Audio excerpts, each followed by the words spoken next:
Bonjour, bienvenue dans cette vidéo tutoriel comprendre le renforcement et l'imprégnation d'armes. Donc tout d'abord, nous allons nous intéresser à la partie la plus simple, le renforcement d'armes. Pour renforcer une arme dans Dark Souls 3, c'est très simple. Il n'y a que deux personnes qui peuvent s'en occuper. Il y a le PNJ Cornix du Grand Marais qui s'occupera de renforcer vos flammes de pyromancie. Et pour tout le reste, c'est le forgeron du sanctuaire André qui s'en occupera via l'onglet renforcer armes. C'est très simple, les arcs, les catalyseurs, les boucliers, tout ça peut être renforcé.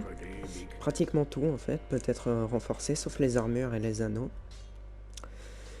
Il faut savoir qu'il y a trois types de chemins de renforcement différents qui correspondent à certaines armes. Donc il y a le chemin des armes uniques, et il y a le chemin des armes transposées qui est assez similaire. Et il y a aussi le chemin de renforcement classique, auquel on s'intéressera plus dans la deuxième partie de la vidéo. Donc le chemin de renforcement d'armes classique se fait comme ça, et vous voyez qu'il demande des fragments de titanite.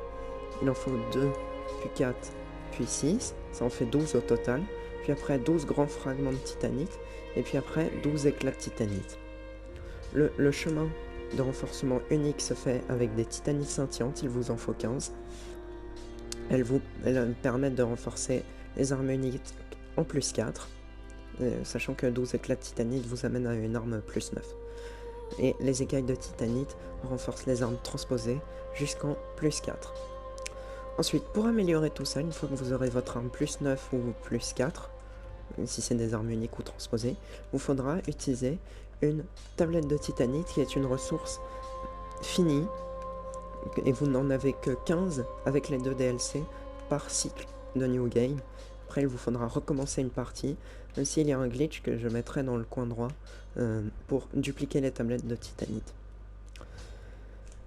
Mais si vous n'êtes pas à l'aise avec les glitches, et sachant que c'est un glitch qui n'est pas toujours possible en fonction de votre avancée dans la partie, eh bien sachez que vous ne pouvez en avoir que 8 dans le jeu de base et 15 avec les 2 DLC.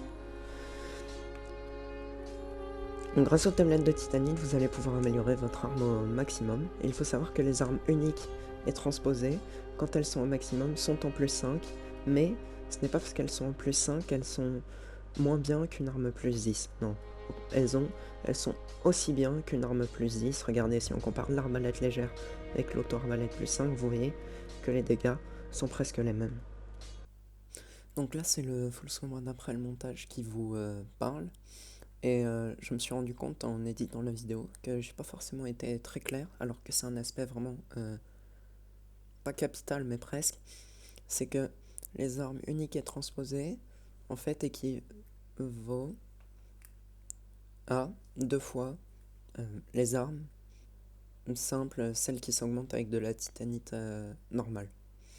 Donc une arme normale plus 2 équivaut à une arme transposée ou unique plus 1, et donc une arme unique ou transposée plus 5 équivaut à une arme normale plus 10. Ensuite, là, on va attaquer la deuxième partie, la partie un peu plus compliquée, un peu plus technique, et c'est vraiment pour ça que je voulais faire cette vidéo, l'imprégnation d'armes. Pour imprégner, c'est aussi pas tellement compliqué, et les imprégnations vont se faire chez André. Déjà, il faut savoir que, globalement, tout ce qui peut être imprégné, c'est ce qui s'augmente. C'est les boucliers et les armes qui s'augmentent avec le chemin de renforcement de titanite simple. Même s'il y a quelques exceptions, comme par exemple le C noir, qui vous le voyez s'augmente avec un renforcement normal. Le C noir ne peut pas être imprégné. Donc c'est André qui va nous permettre d'imprégner, et pour ça, au début du jeu, vous n'allez pouvoir imprégner votre arme qu'en raffiné, en brut et en feu. Au cours de votre partie, vous allez trouver différents anthracites. Il y en a 4 au total: l'anthracite du sage, l'anthracite de Pharaon, l'anthracite du géant et l'anthracite profané. Vous allez pouvoir les remettre à André. Vous aurez ici une case renforcée. Donnez l'anthracite, et une fois que vous les donnez, il vous débloquera des options d'imprégnation. Il faut savoir qu'il y a 15 imprégnations différentes dans le jeu. Donc qu'est-ce que c'est les imprégnations en fait? Bien, c'est quelque chose qu'il ne faut pas négliger, ça vous permettra de faire beaucoup plus de dégâts, en fait, tout simplement. Et vous voyez ici dans mes attributs, il y a 5 statistiques qui vont changer quelles imprégnations seront intéressantes ou pas. Ce sont les statistiques offensives, donc il y a la force, la dextérité, l'intelligence, la foi et la chance. Et en fonction de vos statistiques, de vos attributs, de ces 5 attributs-là, vous allez trouver une imprégnation qui correspondra à la façon dont vos statistiques, vos attributs sont répartis. Donc moi, je vais vous présenter un peu toutes les imprégnations, ce qu'elles font, à quelles statistiques elles correspondent, et les effets cachés qu'elles peuvent avoir. Donc on va s'intéresser. Donc la première qu'on nous propose, c'est l'imprégnation lourde. Alors, vous voyez en bas les bonus d'attributs. Donc les bonus d'attributs, c'est ce qui retranscrit vos statistiques offensives en dégâts. Voilà, donc c'est moi du montage. J'ai oublié de dire donc, pour les bonus d'attributs, l'ordre du plus nul au plus fort des bonus d'attributs. Donc en plus nul, on a E. N'investissez jamais dans une stat avec un bonus d'attribut E. C'est vraiment, vous allez rien gagner. Vous allez investir 40 stats dans un bonus en E, vous allez gagner 4 de dégâts, ce qui est ridicule. Ensuite on a D, bon c'est pas forcément super intéressant d'investir, mais pourquoi pas. C, c'est là il faut commencer à investir. B pareil, A pareil, et S, vous êtes obligé d'investir sinon votre arme fera peu de dégâts. Donc voilà, vous voyez que à droite de dégâts physiques de base, vous avez le plus 44 pour ma dague lourde. Et bien ce plus 44, c'est ce que vous allez gagner grâce au bonus d'attribut. Donc là, gemme lourde va vous permettre d'augmenter de beaucoup, de supprimer en fait le bonus d'attribut en dextérité de votre arme et d'ajouter un bonus d'attribut en force. Et il faut savoir que quand vous prenez votre arme à deux mains, votre statistique de force est multipliée par 1,5, ce qui veut dire que la gemme lourde, si vous comptez prendre votre arme à deux mains, peut être vraiment utile. Après, il faut voir quelle arme, sachant que les imprégnations dépendent des bonus d'attributs de base de votre arme. Vous voyez que si j'imprègne ma dague en acéré, ce qui est la même chose que la gemme lourde, mais pour la dextérité, vous voyez qu'on a un bonus d'attribut qui n'est pas de B comme la gemme lourde, mais de A, et ça, c'est parce que si on regarde les bonus d'attributs de base sans l'imprégner, c'est E et C. Donc la gemme tranchante, comme je vous l'ai dit, c'est une gemme pour la dextérité. Si vous avez beaucoup de dextérité, la gemme tranchante sera souvent ce qu'il vous faut. La gemme raffinée, c'est pour les builds qu'on appelle qualité. Quand vous avez à la fois de la force et de la dextérité, le mieux souvent c'est d'infuser votre arme en raffiné. Il faut savoir que les imprégnations comme ça, la plupart sont des imprégnations qui vont augmenter les bonus d'attributs, mais qui vont diminuer les dégâts de base. Regardez, je passe de 84 de dégâts de base à 76 de dégâts de base, mais mes bonus d'attributs augmentent. Ensuite, vous avez, je ne m'intéresse pas à la gemme brute, j'en parlerai un peu après. Ensuite, vous avez la gemme cristalline, qui elle est pour les builds sorcellerie entre guillemets, même si pour les combats contre l'environnement, je vous déconseille d'infuser une arme avec un élément, car face aux ennemis, vous n'allez pas du tout avoir une expérience homogène au cours de votre aventure. Contre certains ennemis qui sont faibles à la magie, vous allez leur rouler dessus. Contre d'autres ennemis un peu plus résistants à la magie, vous allez faire peu de dégâts. Donc on peut voir que les dégâts de mon arme sont séparés en deux. Je fais 68 plus 13 de dégâts physiques, ainsi que 68 plus 36 de dégâts magiques. Et quand vous allez taper des ennemis, vous allez avoir des petites particules bleues qui vont apparaître sur eux. Et donc là, ça réduit les bonus d'attributs physiques, mais il y a un bonus d'attribut en intelligence qui apparaît. Cette gemme là, la gemme cristalline, elle est très similaire avec la gemme de foudre. À vrai dire, elle marche exactement de la même manière, presque. C'est-à-dire que la gemme cristalline va ajouter un bonus d'attribut en intelligence, et la gemme de foudre faire la même chose mais en foi. Et souvent les dégâts, si vous avez le même nombre de foi et le même nombre d'intelligence, souvent les gemmes cristallines et les gemmes de foudre feront à peu près les mêmes dégâts, mais dans 2 éléments différents. Mais c'est pour les... si vous avez beaucoup de foi, la gemme de foudre est intéressante. Ensuite, on va passer à la gemme simple et à la gemme bénite, parce que tout comme la gemme cristalline et la gemme de foudre, elles sont quelque part assez similaires. Donc, la gemme simple, vous regardez, quand vous comparez avec la gemme cristalline, que c'est une gemme qui fait moins de dégâts, juste moins de dégâts. Mais l'intérêt de la gemme simple, c'est qu'elle vous permet de régénérer passivement votre barre de mana. Regardez, en dessous de ma barre de stamina, j'ai une icône bleue qui est apparue. Et comme là j'ai une petite cesse qui ne pèse que 0,5 infusée en simple, eh bien je vais régénérer du mana passivement. Si vous regardez attentivement, vous pouvez voir que mon mana se régénère petit à petit. Ça peut être très utile d'imprégner par exemple un bouclier dans votre dos en simple pour regagner du mana si vous comptez en utiliser. Ensuite, on a la gemme bénite qui fonctionne un peu, pas vraiment, mais qui est similaire à la gemme simple, c'est-à-dire qu'elle fera au final moins de dégâts que la gemme de foudre, et elle ajoute un bonus d'attribut en foi, mais la gemme bénite, elle a une particularité, c'est qu'elle fait 20% de dégâts en plus contre les ennemis qui peuvent réapparaître, et elle les empêche de réapparaître, je pense notamment aux squelettes dans les catacombes, et vous vous en doutez, comme la gemme simple, elle régénère des points de vie passivement. Voilà. Donc elle peut être aussi utile. En revanche, il faut savoir que la gemme bénite fera peu de dégâts, à peu près tout le temps les dégâts seront très faibles. Vaut mieux, si vous avez un build foi, l'imprégner en foudre. Il y a quelques exceptions entre certaines armes.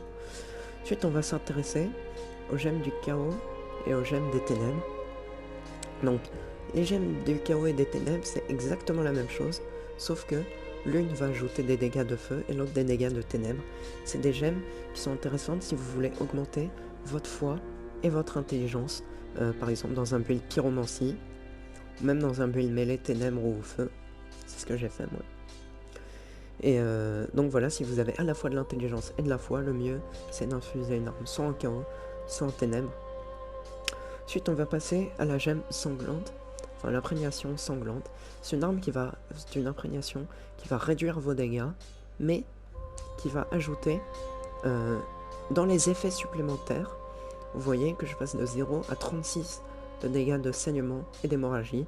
Donc le saignement et l'hémorragie, au cas où vous ne le sauriez pas, c'est un statut qui chaque fois que vous allez mettre un coup va augmenter, et quand le statut aura atteint la résistance de l'ennemi, c'est-à-dire que ça va faire 36, puis 36, puis 36, par exemple si la résistance de l'ennemi est à 100, j'en mets 3 coups, et l'ennemi va perdre beaucoup de points de vie. Je vous déconseille cette infusion, parce que il y a certains ennemis qui sont immunisés face au saignement, et dans ce cas-là, le saignement ne sera pas utile, mais si vous savez qu'un ennemi est faible au saignement, vous allez lui faire vraiment beaucoup de dégâts. Et il faut savoir que les bonus d'attributs continuent d'exister. Et donc, voilà. Et il faut savoir aussi que le saignement et le poison sont des statistiques qui augmentent avec la chance. Oui, la chance. Ça n'a pas vraiment de sens, mais c'est comme ça.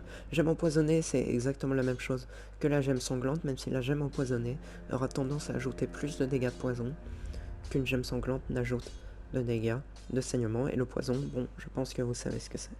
C'est un statut qui, quand il va se remplir, va baisser petit à petit votre barre de vie. Donc pareil, c'est une infusion que je vous déconseille encore plus que la gemme sanglante, parce que le poison n'est vraiment pas très fort. Ensuite, on va passer à la gemme de carcasse. Alors, c'est une gemme un peu particulière, puisque à première vue, elle ressemble à la gemme tranchante, mais elle est en réalité différente, puisqu'elle ajoute un bonus d'attribut en chance, que vous ne voyez pas, mais si vous augmentez votre chance, vous allez faire plus de dégâts avec la gemme de carcasse. Elle conserve des bonus d'attributs en dextérité, même si elle les réduit un peu, elle réduit les dégâts de base. C'est aussi une gemme de scaling. C'est souvent la gemme, l'imprégnation, qui est la plus forte à haut niveau, la plupart du temps, même s'il y a quelques exceptions. Quand vous avez 99 de chance, 99 de dextérité et 99 de force, la gemme de carcasse est souvent la meilleure. Il faut savoir aussi que quand vous avez une arme plus 10, donc sur laquelle vous avez claqué une tablette de titanite, et qui est infusée en carcasse, si vous l'équipez dans l'une de vos mains, comme la gemme simple ou la gemme bénite, vous allez avoir 5 de chance en plus dans votre statistique. Donc vous allez faire plus de dégâts. Si vous avez 40, ce sera comme si vous avez 45 de chance. Donc vous allez faire un peu plus de dégâts. Ensuite, on va s'intéresser aux gemmes que j'ai laissées de côté, qui sont un peu particulières, puisque ce sont les gemmes qui ne sont pas des gemmes de bonus d'attributs, en fait. Ce sont des gemmes brutes, entre guillemets. Il y en a 3. Il y a la gemme brute, qui va enlever les bonus d'attributs, si vous voyez bien, qui va les enlever, mais qui va augmenter de beaucoup nos dégâts de base.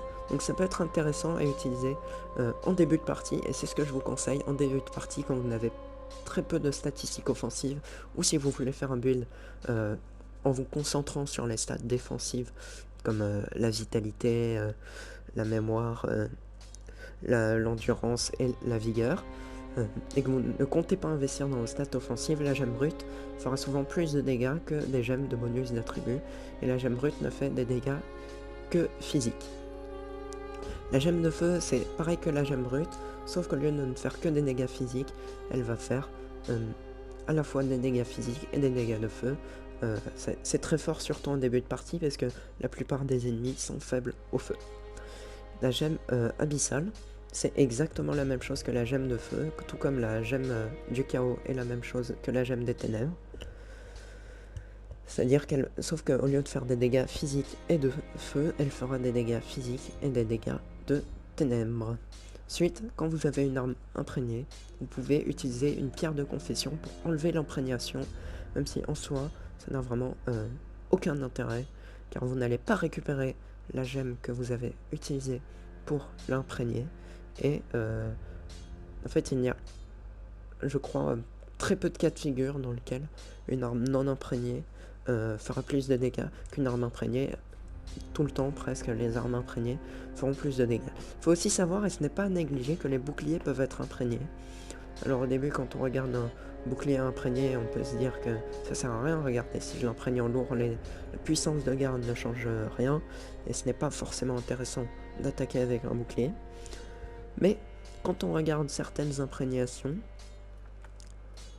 on s'aperçoit que ça augmente leur résistance, et par exemple les gemmes simples et les gemmes bénites vont faire que le bouclier va régénérer passivement du mana ou de la vie, mais la résistance physique passe de 100 à 95 et les résistances élémentaires sont réduites. Mais si vous n'utilisez pas tout le temps votre bouclier, ça peut être très intéressant de le mettre en béni. En revanche, par exemple, le grand bouclier de la cathédrale a 83 de résistance aux ténèbres, et donc si j'utilise une gemme abyssale, il passe à 91,13, et quand je l'améliore en plus 10, vous voyez qu'il a 99,6 de résistance ténèbres, tout comme ces boucliers là. Donc ça peut être intéressant d'avoir des boucliers qui ont des résistances élémentaires immenses. Aussi, il faut savoir un aspect que je n'ai pas précisé, mais qui est important, c'est que toutes les gemmes qui ne sont pas lourdes, tranchantes, raffinées ou brutes, ou carcasses, ou sans être imprégnées, vous ne pouvez pas leur appliquer de sort de buff ou de résine dessus, ce ne sera pas possible, à moins d'utiliser certains glitches. Donc voilà, je crois que ça couvre, que ce sera tout pour cette vidéo. J'espère avoir été clair, et n'hésitez pas à me dire dans les commentaires s'il y avait des choses que je dois changer, des choses que j'ai oublié de mentionner, mais à mon avis, c'est tout. Ah oui, il faut savoir aussi que toutes les ressources ici sont farmables avec plus ou moins de difficulté, à part les tablettes de titanite. Juste avant que vous partiez, j'aimerais vous dire quelque chose d'assez important, c'est les caps des infusions. Donc ça concernera pas tout le monde, ceux qui arrêteront le jeu et qui n'y rejoueront plus, voilà. Mais si vous comptez faire du PVP, c'est important d'apprendre, ou même comme ça en fait. C'est qu'au bout d'un moment, investir dans une statistique offensive, même dans les statistiques défensives, mais c'est pas l'intérêt de la vidéo, ne vous rapportera plus grand chose. Donc moi je vais vous dire les caps des imprégnations. Donc pour l'imprégnation de force, ça cap à 60. Mais comme quand vous prenez votre arme à deux mains, vous avez 1,5 fois plus de force, et bien vous pouvez aller à 40 de force et prendre votre arme à deux mains et vous ferez de très bons dégâts et aller au-dessus. Ce n'est pas forcément intéressant, mais la force, il y a des builds quand même qui vont à 66 de force, fait que 66 x 1,5 égale 99, donc vous pouvez aller à 66. Pour la gemme tranchante, c'est 60, même si au-delà, c'est pas tellement un cap, mais 60, voilà. En fonction des armes, vous pouvez aller un peu au-delà de 60, mais c'est pas forcément très worse. Ensuite, pour l'imprégnation raffinée, c'est 40 de force, 40 de dex, mais si vous prenez votre arme à deux mains, 27 de force, ça marchera bien. Pour l'infusion de cristal, c'est 40, mais vous pouvez aller quand même jusqu'à 60, c'est les deux se valent. 40 si vous comptez investir aussi dans la dextérité, et 60, au-delà de 60 en intelligence, ça n'a plus aucun intérêt. La foi, c'est exactement pareil.